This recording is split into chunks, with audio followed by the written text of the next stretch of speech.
The purpose of this video is to explore some different outcomes when borrowing to invest.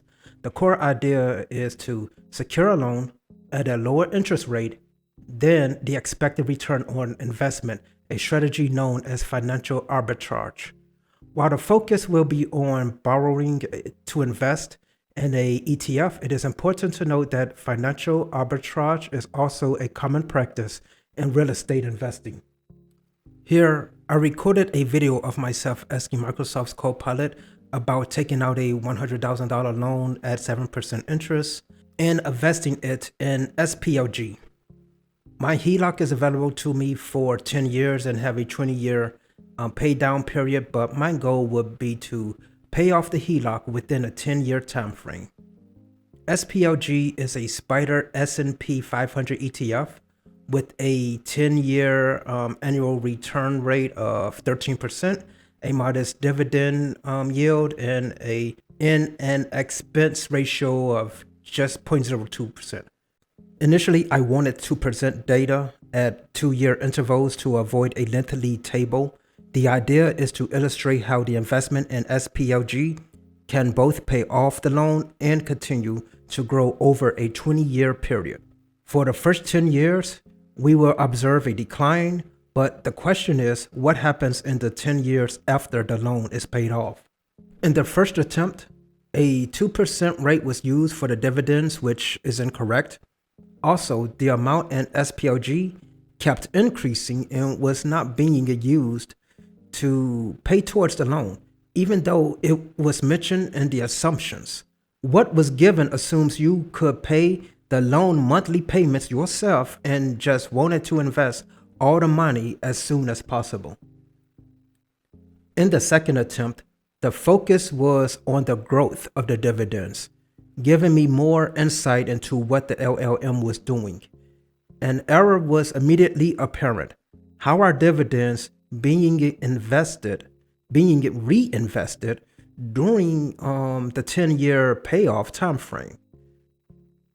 Going back to the original assumptions from the LLM, we see bullets 1, 2, and 3. Loan paid off using dividends and selling shares. SPLG grows at 10% per year, and dividends are used only for loan payments. To me, it should have understood not to use the dividends to reinvest in the first 10 years.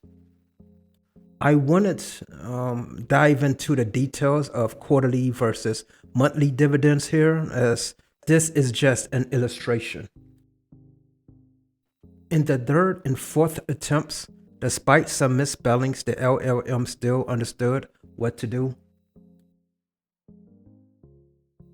I remembered the LLM used the wrong dividend amount in just affirming what value it actually used. Now I'm using the correct dividend and addressing other errors to achieve a more accurate result.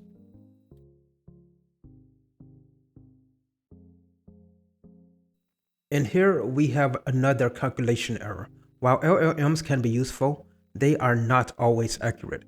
We can recognize these numbers as incorrect, but what if the misinformation involves other facts that are not as apparent? If the information is important to you, just take the time to research it. You are the one that will have to live with the consequences if the information is bad. We don't have to take the first thing we hear as truth. Listen to several aspects of the information, since everything have pros and cons. We also have a brain that we can use to think about the information that we are taking in and that we deem to be important. For instance, if financial arbitrage sounds good to you, do your own research. Finally, I realized it was the way I had asked for the result. Now it looks more accurate. At year 10, I should have significantly fewer shares compared to year 0. I should also have less money than the initial loan amount, and it will need to work its way back up to 100K and beyond. This illustrates the concept of financial arbitrage. By leveraging your credit score, home, or any valuable asset, you can secure funds to invest and potentially gain returns. It's a straightforward process, that demonstrates how borrowing and investing can work together effectively. That's all there is, and it's very easy to do.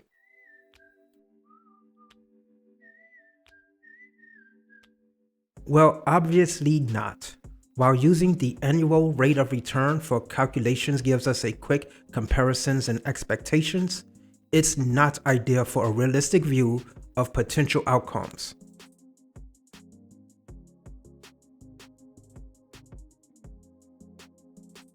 In this instance, I mistakenly asked for 18 entries when when I actually needed 20 to represent 20 years, but for the sake of illustration, 18 will have to do.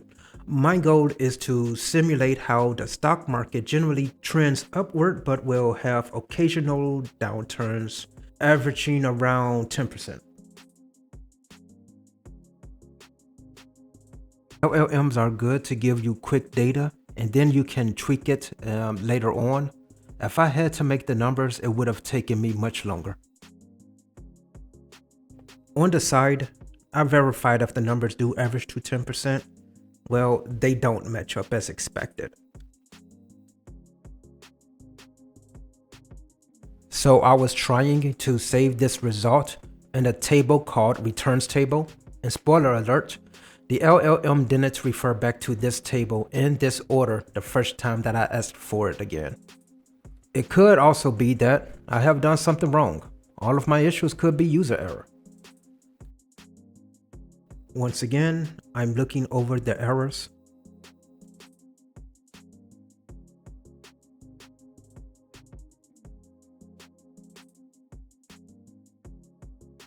I tried one final time to get the LLM to show me the loss is year 4, but it really didn't care and wanted to do whatever it wants to do. This demonstrates that depending on how the stock market behaves, this approach could potentially end up costing you money. Only borrow what you can afford to pay back on your own. Leveraging can be very risky. It can make or break you. Exercise extreme caution, especially when it comes to real estate, as the stakes are even higher. Now, the purpose of this one is to show what if the heavy negative years came at the end when you have more money. If you lose 25% on 100K, that is 25K loss. And if you have 1 million, well, that's a 250K loss. I had to remind the LLM to use the drip, and I pretty much have no clue what the price to stock column is doing. There's no rhyme or reason to it.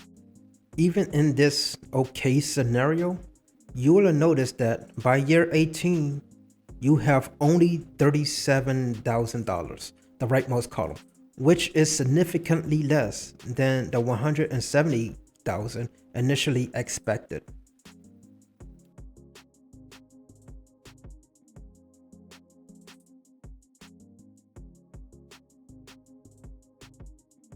Here, if you had $100,000 of your own money, you would have just over $500,000 after 18 years.